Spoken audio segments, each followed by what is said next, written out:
कल्पना कीजिए 1857 का भारत।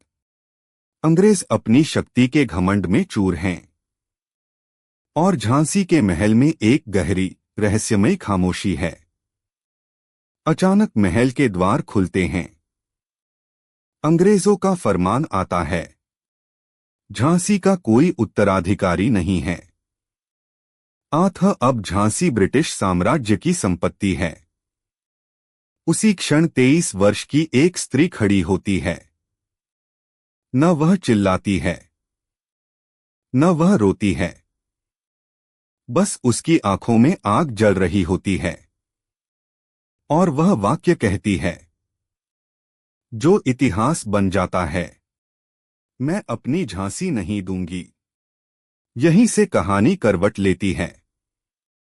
यह कोई साधारण रानी नहीं थी। उसका बचपन का नाम था मनु। तलवार उसके लिए खिलौना थी, घोड़े उसके मित्र थे और भय उसने कभी सीखा ही नहीं।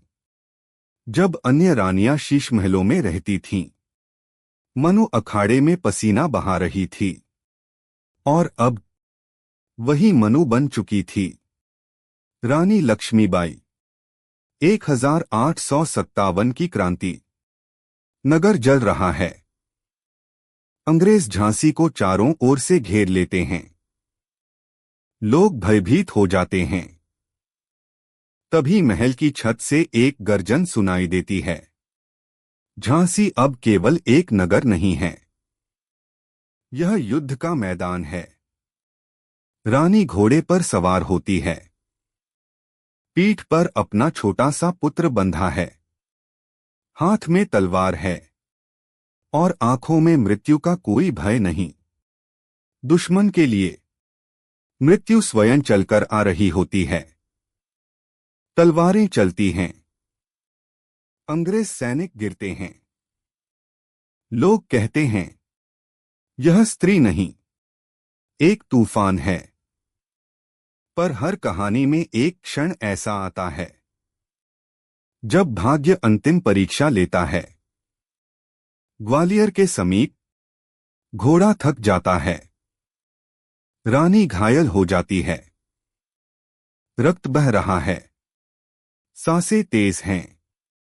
सैनिक कहते हैं, रानी रुक जाइए।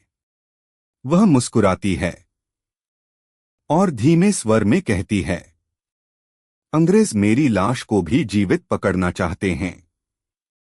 पर याद रखना, रानी लक्ष्मीबाई कभी बंदी नहीं बनती।